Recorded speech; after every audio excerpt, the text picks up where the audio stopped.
Nuno and João are partners from the Walking Mentorship, and they bring the inside look in the life of the people they walk with. The podcast Keep Walking With Me searches for potential solutions towards the best version of ourselves. Every month, we walk together with a guest. There is a disclaimer that needs to be shared. After listening to this program, you might feel the urge to step outside and go for a long walk. But don't worry, that is absolutely normal. Hi, welcome to the podcast Keep Walking With Me. Today, we have a very, very special guest that I'm very happy to host. So let's kick off with our usual question. In a nutshell, who is Isabel Saldanha? In a nutshell. Hi, João. Hi, Nuno. Thanks for the invitation. In a nutshell, who is Isabel? Some days ago, I was writing this little essay about myself.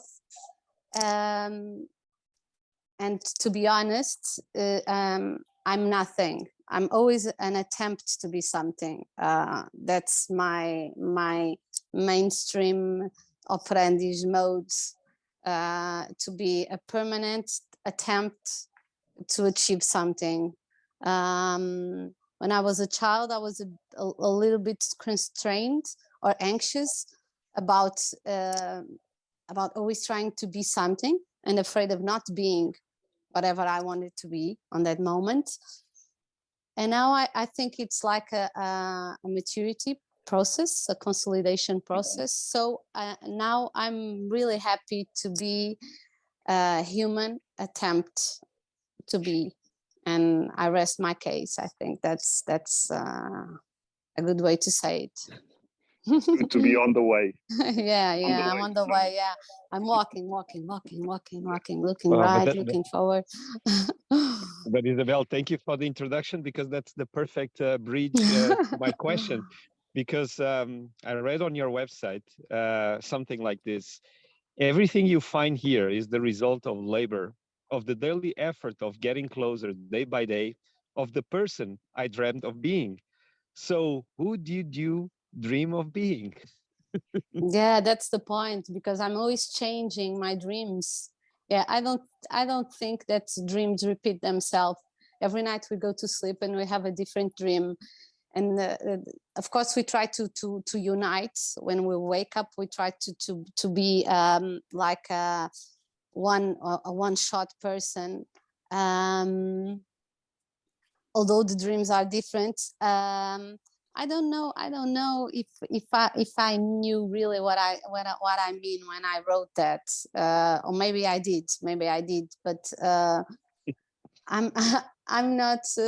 I don't have a dream person. The dream person is, and I'm saying I will say it in this shanty way, because I just came from a 4-day festival of ecstatic dance, and I was dancing from 7 a.m. to 2 a.m. in the morning. So I'm really cool down, and I feel very powerful to say that my dream person, I find my dream person in some parts of my day, in some parts of my speech, in some parts of what I'm doing. Mm-hmm. I'm not always connecting with myself, but when I feel it, I think I really become that dream person. It's not a real thing or something that you can materialize. Mm-hmm. It's just to be present. I don't know if I'm explaining myself. Maybe I don't have the right words to say it, but my great goal is to live in a total freedom way, without belonging even to myself, because I'm full of limitations, and that's I'm on my way in to be on my way out.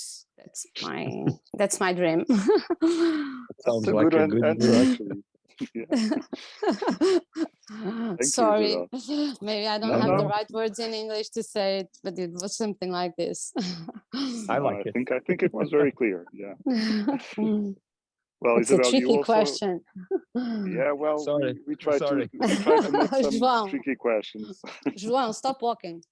Okay, I'll take a seat.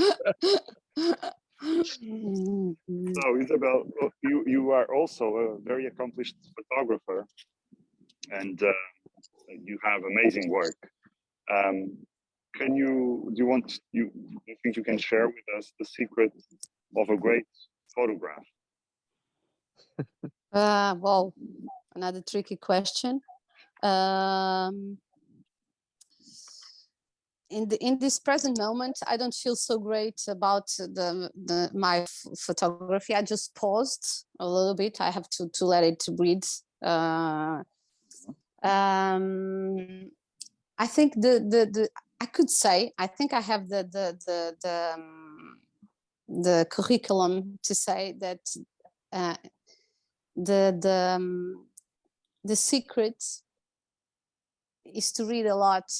Is to read a lot, because when you read, you manage to expand your ability to visualize, and the words they give you clues.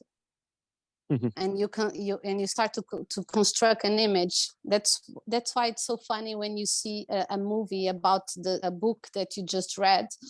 Sometimes you find it awkward that the person, the main character, is so different, because you imagine it. And for the moments while you were reading the book, the person belongs to you. She's a product of your imagination. And as you read, you imagine the trees and the countryside, and that bridge, and the pub where they enter, the conversation, the room. And this gives me like a cinematic approach to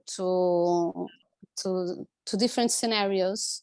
So when someone gave me a camera, a camera, it's so easy, it was a friend of mine, and I was in a period that I wasn't really able to write, because I was really tired, and I was writing, and I was losing myself 100 times in a paragraph. And he said, "Oh, come on, give it a rest, and just pick up this camera and try to make it, because you have this artistic sense, and you will die if you don't get to capture the feelings you are living. So go and grab a camera and take some photos." And I was really surprised that I picked on the camera, and when I saw the images, they had this singular beauty on them. They had this lecture eye. They had words on it. So I just started to rely on the camera to give me a different approach of my vision, and it was amazing. It was amazing. That's why when I started to become a little recognized by my work, I also started to losing myself when I entered the commercial path, because I started to lose the not the authenticity, but the yes, that romantic, that romantic words, culture that I had in my images, because I started to respond to some others' briefing. And I wasn't, I wasn't very able to give my own spectrum to that work. I know that's the crisis that all the artists they face when they really want to be recognized, but to be recognized they have to lose a part of themselves, and you have to really choose which part you are able to give in order to climb a little more without losing yourself. And yeah, that's Isabel, it was. that definitely brings me to a huge curiosity because do you have a favorite subject to photograph? Yes, I have. I like to photograph people. Yeah, people. Yeah, I like journey, like doing like this journaling, like photography, photojournalism. I like it a lot. If I had to choose a specific area of photography, I would say that where I can be a part and also be like a testimony of what's happening without being very intrusive, but yeah, but I can write a story over the story. That's when I feel where I feel comfortable. Yeah.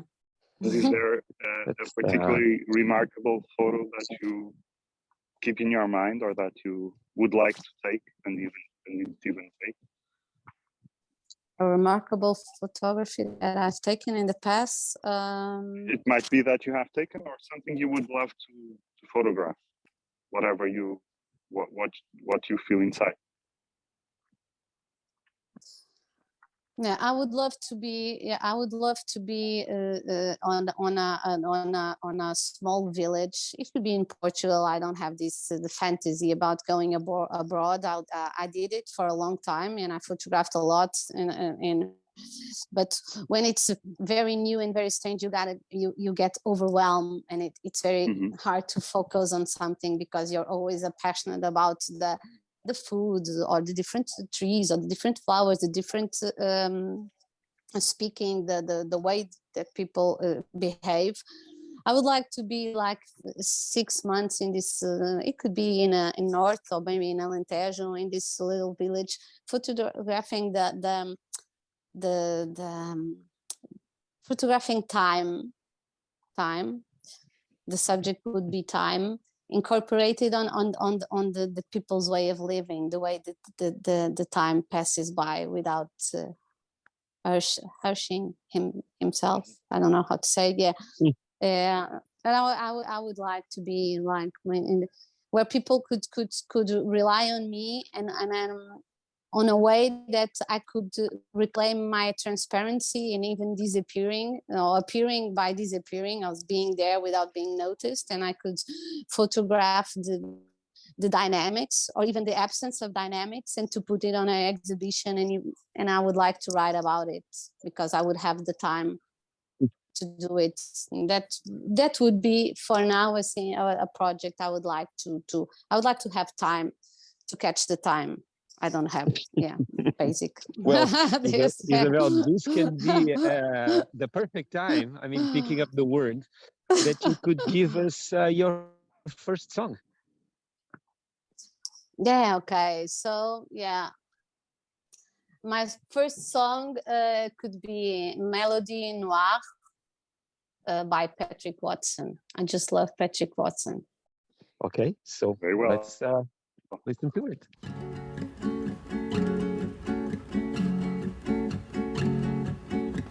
Tell me where the wind is blowing, 'cause that's where the music's going. You are my big dark blue and I wanna swim all around you. You are the sweetest melody I never saw.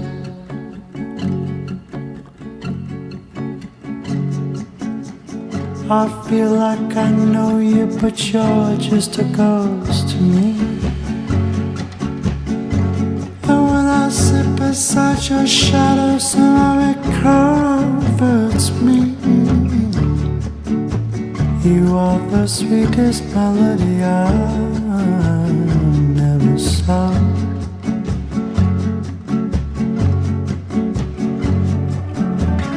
You are my island of love, my remedy to rescue me. You are a breeze of a song that carries me. You are the sweetest melody I never saw. La la la la la la la la la.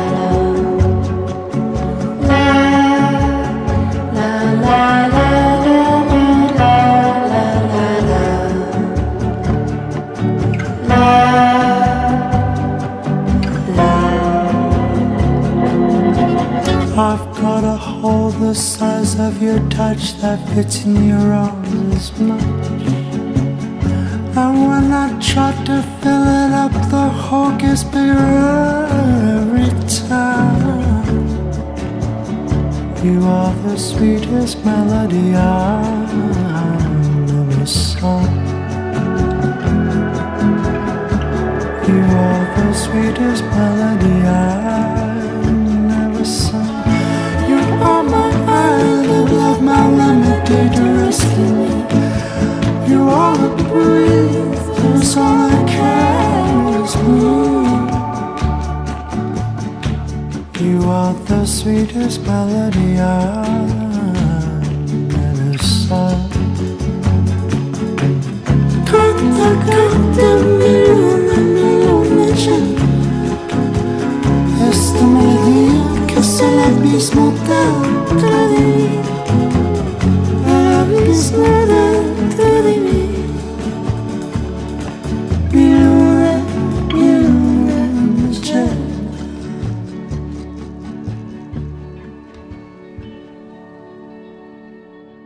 Well, Isabel, thank you for this amazing music. I mean, we know that probably taking great pictures is certainly important for your success, for instance, on Instagram. But there is more than that to it.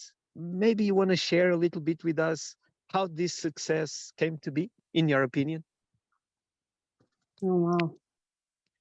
Success. It was really strange because first when I got to Instagram, I had this present. It was almost like a diary, an open diary to people. Then the followers started growing, and it's a fuck, because when you start growing, you start having responsibility, and responsibility constrains the freedom, and because you start to think that you have to be likable, and I don't like to I like to be likable, but I don't like to think of being likable all the time. And that constrains also the honesty of the speech. But I started growing, and then I started to put words on my posts. There were mainly images on the when I started. Then I started adding text, because writing was my primary passion. So I had this urge to not to explain the images, like how people are dummy, they're not gonna get it. But there was this inner text that it was important to put on the images. And for my great surprise, people enjoyed it a lot. And yeah, and I was kind of relieved with that. And I started joining pictures and joining text. Sometimes I have this difficulty because I don't have in my database all the pictures I need for all the words I have inside. So it's not very easy when you have this commitment with quality to just to put something, to say something. And then I kind of did an upgrade, but I also had to be in my tiptoes to manage to deal with that. And I really don't know the recipe for my success. Of course, I photographed some people who pushed me also. No, they shared my work, so I gained some followers in this quantic leaps every time I work with these people who are recognized.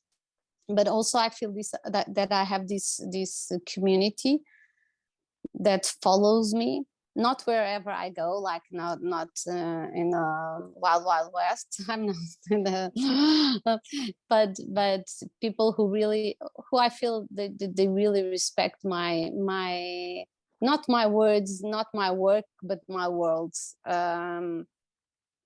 And those are for those people that I write every day.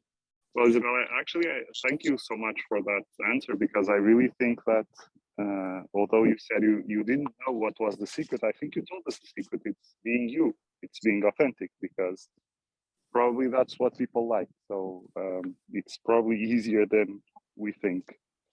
No, Well, but it's easy, but it's also tricky, because sometimes you feel, yeah, because sometimes you really rely on your senses, and you are truly you in what you're writing, but people don't always connect with your truth, and you have to deal with it because you're always exposing yourself, and it's not funny, and it's hard to always keep grabbing things inside and pulling them out and share them with strangers.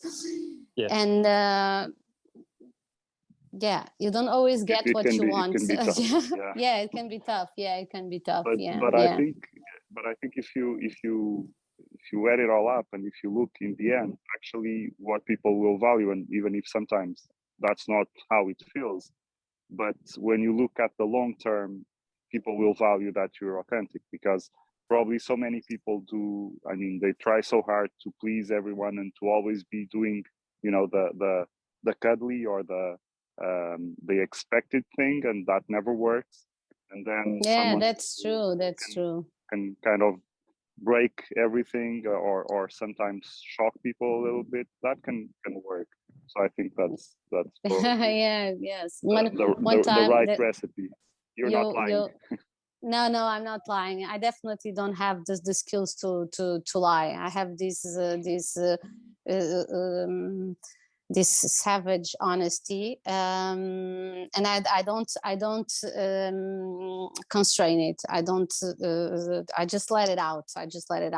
Sometimes I read my texts even after they are published, and I say, "Ouch! Oh my God, I really said this." Okay, yeah. So, but I stick to it. But sometimes the writing is impulsive. And people are always looking for inspiration, and for like this grabbing truth where you can rely on, and sometimes I have to explain to my audience without saying that in an academic way, but this is also a field of exercise for me, for impulsive writing, for just the vomiting my thoughts. So don't make me say excuse me for this impulsive idea, or because I on that minute I just felt that, and people weren't there to see it. But it's interesting you said that, to be authentic, because I have two daughters, and my oldest she's very confident, self-confident, and the other is not more shy, but not as self-confident as the oldest. And there was this episode where the youngest, she told me, like in an anger way, I'm so angry because I can't be like you and Caetana is the oldest sister, because you don't give a damn about what other people think, and I'm not that person. I wish I was that person that could go on without thinking, and I'm so jealous of you. And she was like crying, and I said, no, Camila, you're so wrong. I have to tell you, both me and your sister, we think always about what other people think. We just don't get messed by that. Just that. We just continue. It's the way you deal with it. Yeah. Not, of course, we think we are not autists, we are not. Yeah, we know where we are putting our feet on. But sometimes the land shakes, and sometimes you have to shake with the land, and sometimes the soil is very solid, but you are walking and shaking at the same way, but you just keep on moving, because it's important. Well, that's Isabel, great that you mentioned. What? Sorry, Noon. I was Yeah, just saying that yeah, you are keep on walking. Isabel is talking about walking, and I just thought that this would be a great time, to talk a little bit about some of the really amazing walks that you've done. And out of curiosity, what do you think drove you to go on these walks? Why did you went?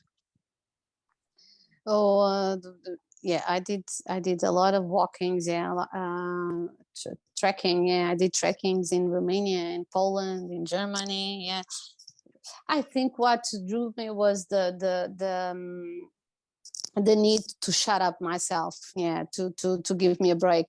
Yeah, to give me a break is just to keep walking. It's very good because when you are walking for like 1 week along, um, and I was really climbing mountains, so I had to be cautious about where I put my feet, where I grab, and that I was very concentrated on uniting myself, just that I don't got thrown out of a cliff or something like that. So, and I had to respect the group, the ones that were in front of me and the ones that were behind me. And I really enjoyed that feeling of hardness. And at the end of the day, I was so tired.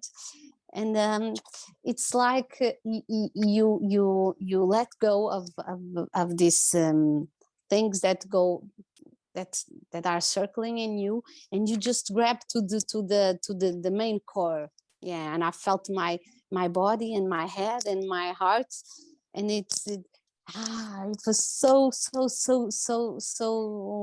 good to be present. Yeah, I really felt that. I walked, then I stopped and I was present. Walk, and I was present. It is like a big exercise for me, because I'm always like hyperventilating, and it's very important for me to just stop after doing this amazing journey, walking hard. And I walk really fast. I think that's like a way to leave my thoughts behind. So yeah, they have to run beside me if they want to to be with me. So let's run. And since I'm breathing, I have to breathe also, so I don't get like dores de burro, how you say it. So the only remaining ideas, yeah, prompts, the only remaining ideas that they stick to the mind are the ones that are not preguiçosas. How do you say? Lazy. They're lazy. So I get to have the privilege to walk only with the staying ideas, like the ones that matter. Okay, because the others, they don't have energy to maintain themselves while I'm walking, and that is very important. And then I sit and I have with me these two or three thoughts that are really important, because they are continuing and they maintain their rhythm, so they can join me in this path. And I think that's why I do it, and I really feel the need to do it more often. Now that we are talking, now that we are walking. Yeah. I'm sure we'll get the opportunity to do that. Yeah. But with all the magic that you've already mentioned of walking, maybe it's time for a second music. What would you like to share with us now? Yeah, my second music would be High Hopes, Pink Floyd, 211 remaster. That was my first disc that I bought with my money. And I just listen to this music in loop, because I love the lyrics. I cannot be a passion about the music just for its symphony. I have to catch the words. So this music has these amazing lyrics and this amazing symphony. Let's listen to Pink Floyd.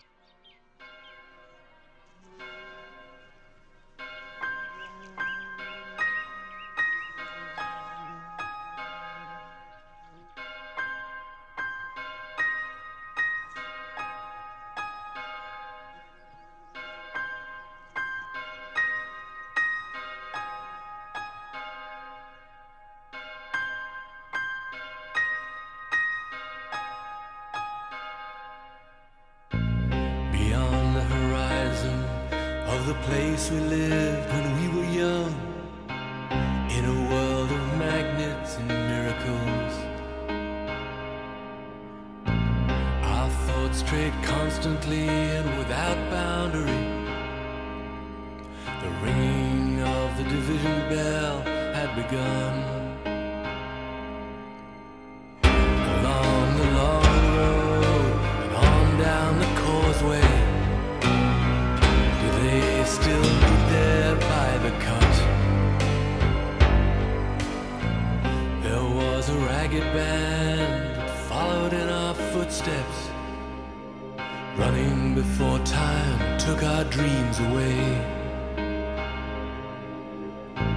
leaving the myriad small creatures trying to tie us to the ground, to a life consumed by slow decay.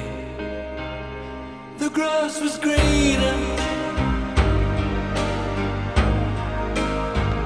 the light was brighter, with friends around us. The nights of wonder,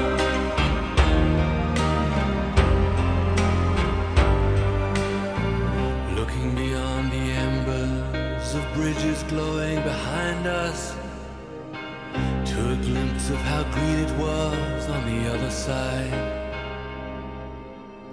Steps taken forwards, but sleepwalking back again, dragged by the force of some inner tide. At a higher altitude, the flag unfurled, we reached the dizzy heights of that dreamed of world.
Encumbered forever by desire and ambition, there's a hunger still unsatisfied. Our weary eyes still stray to the horizon, though down this road we've been so many times. The grass was greener, the light was brighter, the taste was sweeter, the nights of wonder, with friends surrounded.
Well, thank you so much for this beautiful song again, Isabel.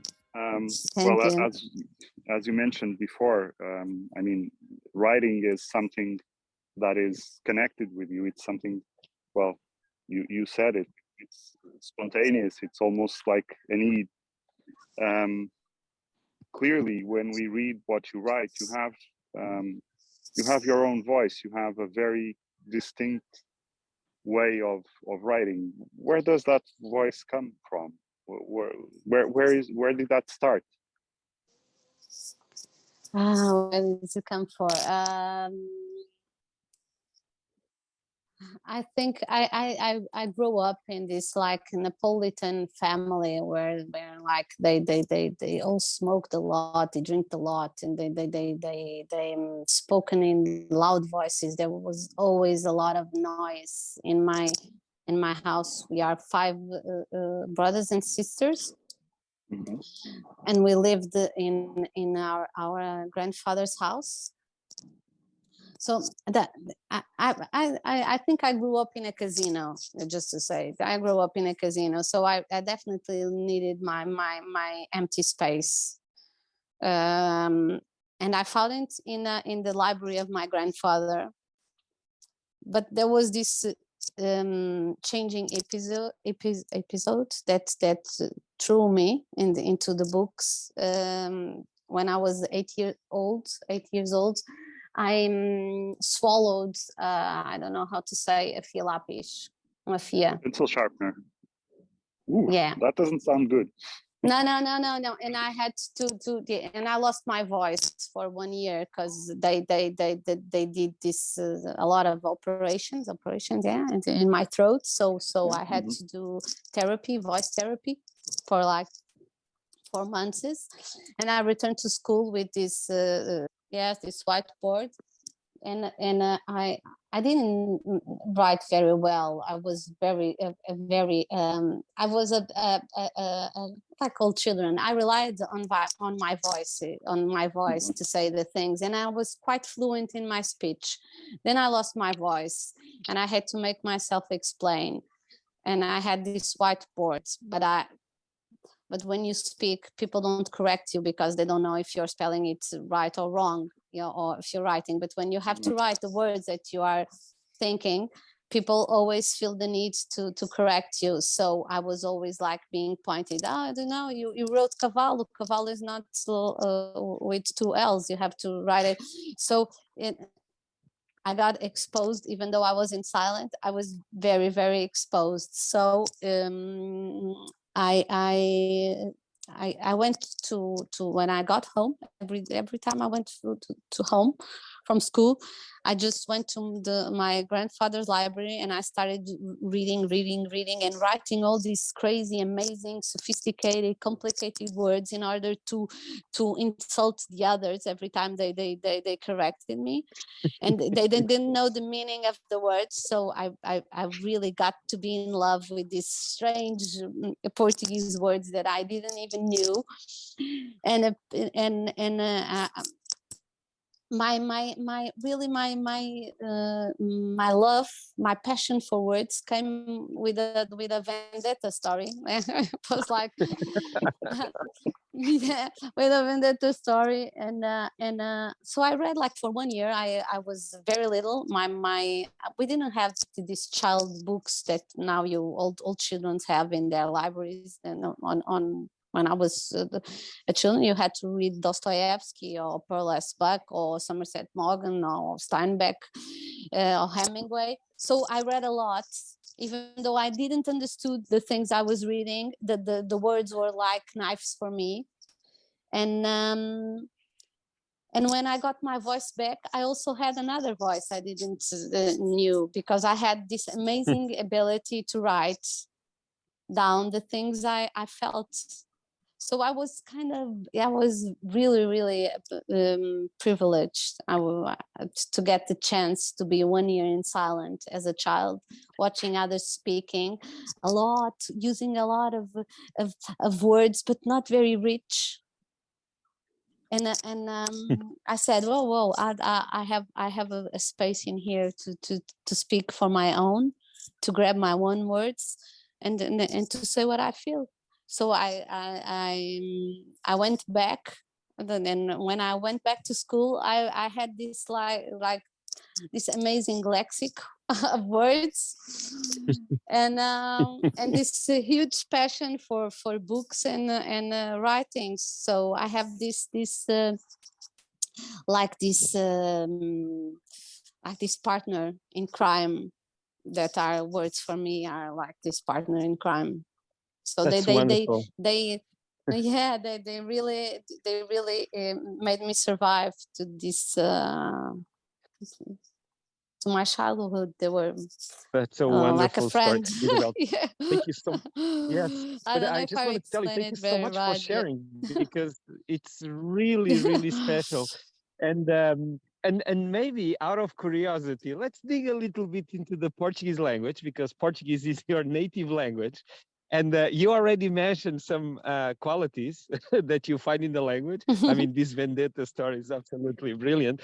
But maybe you can tell us what qualities or limitations you find in your language, Portuguese language. yeah, fine. Yeah, Portuguese language. I don't really find many limitations on Portuguese language. I think we have have all the words we need to say the things we feel, but I don't think we don't we the problem is not the language, it's the speaking process, because we when we try to speak, we try to be intelligent and sometimes we lose that spontaneity of speaking, because you have to be really really fast thinking and fast talker in order to think and collect the right words and then throw it into a coherent speech, so I think we have the resources, we just don't manage them well. Yeah. Yeah. That's a very interesting point of view, because quite often people mention that some languages are limited, and actually you hear sometimes saying, oh, that language, it's so limited Yes, compared to, and quite often I think, well, if you had all the resources, probably you wouldn't think that the language is limited. Maybe, I mean, we are the ones with the limitation to use those incredible resources and of the I language. read a lot, some articles about the correlation between the number of words you have and your, it's not your IQ. I don't want to be arrogant saying it, but yeah, but of course you can use some you can use a little to make a lot, but if you have a lot, you also have the ability to be more. to simplify and to choose the right word to say the right feeling. So yeah, we should read more. We should read more. I agree. Definitely. Absolutely. That's a good advice. Well, but Isabel, you besides incentivizing people to read, you also actually organize writing workshops and also some roundtables, tertulias, as you call them, around so many different subjects. So, what drives you to gather people around these topics, and what drives you to do this? What is it that you really feel you need to do? Yeah, that's a good question. I need that to also to feed myself. I love philosophy, and I think we just lost these moments we had in the past in the Greek society, where people connect themselves in a espaço called agora, and people just manage to speak about different themes about it was we lost that. I think it's very important to keep pushing people to this spaces of I call them, I don't know how to say it in English, the inquietude, because Quietness and quietness. or restlessness, I would say. Probably more Restlessness, yeah, restlessness. It's a difficult word to spell. Restlessness, because once I read this book that Sartre wrote, and he said in the book, there was this sentence that I took for me. Yeah, I'm always stealing from books. And he said, you have to gain the ability to think against you. If you're not able to do it, you're not able to move forward. So I try to create these spaces of free discussion to improve the ability of thinking, just thinking about the subjects in such a deep way that you somehow you have to be available to deconstruct your own truths. So I organize these tertulias with different subjects about love and freedom and time and work, and also about these transcendent subjects, where about the astrology or medicinal plants, just to see if people go not out of their boxes, but if they amplify their hemispheres. It's very important to know that that you can have many solutions wrapped up in different packages, and it's very good to think deeply about the I do it. I work a lot on my brain gym. I try to defy myself all the time. Like if I don't know something about a subject, I really try to dig on it, and I try to find the right people to feed me on that subject. It's very important. It's very important. And I just decided to create the club of o clube das pessoas que acreditam em tudo, the club of people who believe in everything, because while I'm doing these tertulias, I just thought, to be really free is to be really open to everything. So it's not like a Vida Casacas or someone who believes in everything, but if you are really smart and bright, you have to be available to grab different truths of different speeches in different formats, and that's the richness of life. So I do it. Well, I do it for me. I do it for others, and I'll just keep on doing it. I will definitely keep on doing. It's very interesting, because that was the foundation of science. Was that you should always question everything. That's true. And basically try to get away from the lies and not necessarily find the truth, because you're always looking for the next deeper, more knowledgeable truth, so you will never reach it. Now we tend to think of science almost like an absolute thing that will give us full answers and definite answers, and well, certainly that's not the case. That's not science, that's religion, actually. But because people never really thought that that you have a lot of security in yourself while you're asking yourself, and I think the really enrichment process of life is just to keep on asking, not to have the answers. It's just to keep on asking.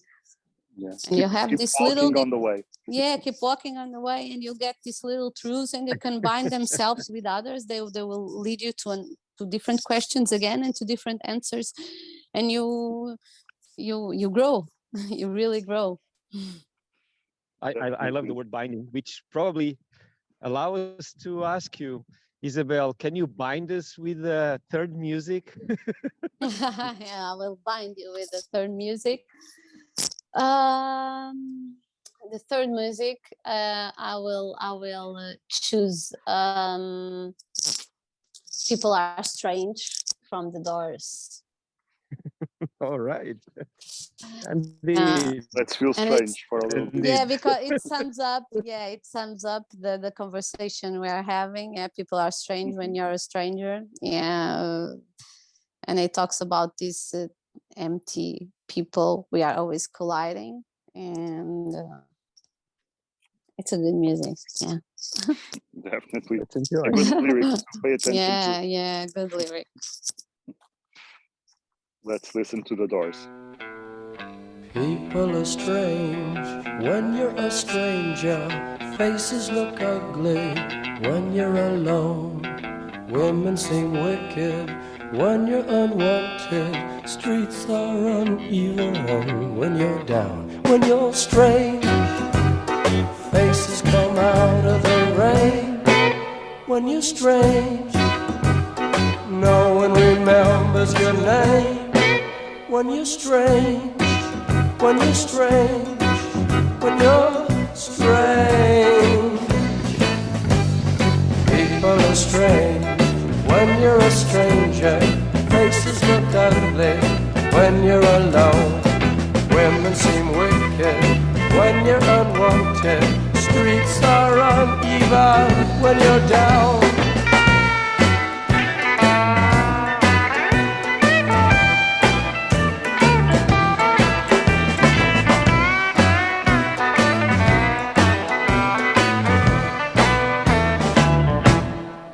When you're strange, faces come out of the rain. When you're strange, no one remembers your name. When you're strange, when you're strange, when you're strange. Alright, yeah.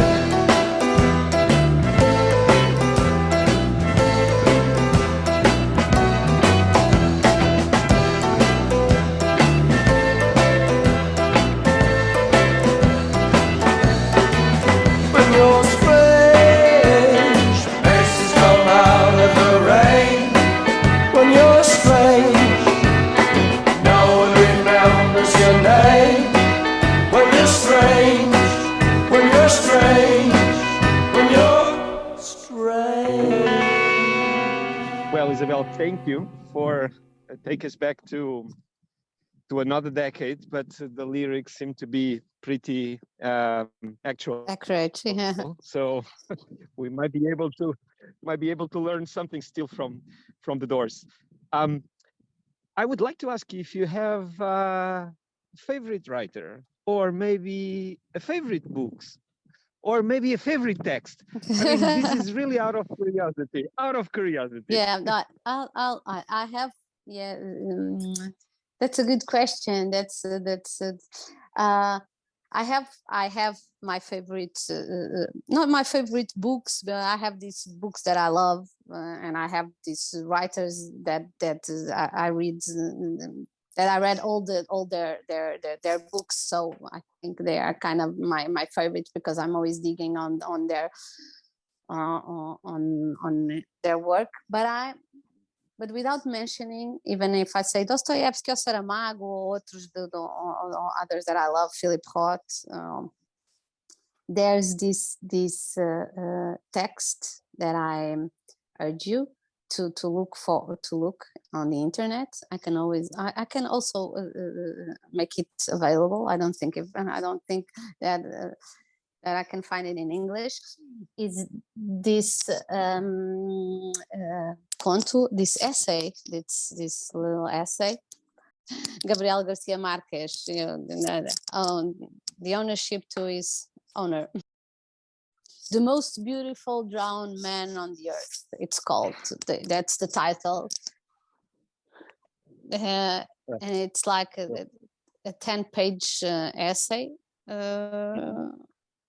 about this body that appears on this little island, and how a dead body of a man starts transforming all the people of that island because he was like a giant, but also an angel, and we also have those sides on us. So I think all the people on the island connected to a part of themselves, just looking deep on the body of that dead man, that unknown man that came to a shore.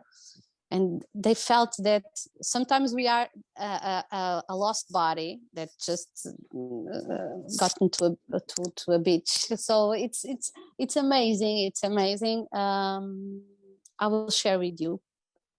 Yes, I have and it here, so I will share it with you. Wonderful. We'll I'm make very it curious. available. Absolutely.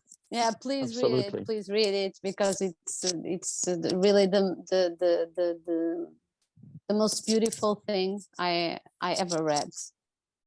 Isabel, we are approaching, unfortunately, kind of the terminus of our walk and talk. I think we could go on for many, many more kilometers. So it's always a good feeling when you end up a conversation with a wish to continue. It's a good taste. Isabel, I would like to ask you to picture this. Let's build a time capsule. So this is something that you can shoot into the universe and imagine tomorrow or 1,000 years from now, someone or something will open your time capsule. And what we would like to ask you is, what would you want to put inside as a bit of maybe a reminder, a legacy, a message? I mean, it doesn't matter. Can be a word, can be an item, can be anything. But the question is, what would you put inside your time capsule to be open in the future? Whoa. Wow. Wow. Can I answer from can I answer from the future 200 years from now? You can. You can do anything. Yeah, time capsule. Yeah, wine. A bottle of wine doesn't last that much, so I wouldn't put it a wine bottle. Although I would love that people would still drink wine 200 years from now. I don't think I don't even know if 200 years from now people on the universe will read written languages. So I don't know if they looked at the text or at the sentence like we look at the hieroglyphs on Egypt or something like that. And I don't have this shamanic thing on me to speak these reliable truths about something. I would have to I would have to write something down. Yeah, maybe something down. And or maybe I would put a clock, these ancient clocks, you know, like the rabbits in Alice in Wonderland with the corrente, and I would just put a message close to it saying that don't lose yourself on it. Yeah, I would think that could be that could say something. For sure. That says Because a lot. we always say that we're running out of time. We're running into time. But the truth, we shouldn't say we are running out of time. We're running out of us, and we are running for us, not for time. We're not trying to catch time. We're trying to catch ourselves. And time is not the enemy. No, time is not the enemy. No. Time is the units of concretization. How do you say? Yeah, the space, the line. Just yeah, I would say that. Yeah, probably. Wow. Well, that's brilliant. I think it will give something for the people in the future to think about. But well, we have reached the end of our conversation today. of course, we will keep walking. So Yeah. this is not goodbye. It's see you soon. And see you soon. Thank you so much for taking this walk with us. It has been very, very interesting. No, it was a and pleasure. Very It was a provocative. pleasure. It was a pleasure. we love our podcasts that we need to listen to them few times because there's so much to chew. And at least that's also the feedback we receive. It's good when we can have, these kind of conversations that take us into so many different directions, and all of them cooked with music. So in between, three great musics to listen and to inspire us. So once again, Isabel, thank you so much. It was a really great pleasure to walk with you. Yeah, it was amazing. Yeah, just to start choosing the right words, to say it in English. I'm a little bit rusty. So thank you very much, Nuno and João. And next time we'll walk together, side by side. Yeah. That's a good idea. Yeah, that's a good idea. Let's drown ourselves. Keep Walking with Me. It is a podcast inspired by the walking mentorship experience. Step by step, we walk together towards the best version of ourselves. For more information about our mentoring programs, visit our website walkingmentorship.com.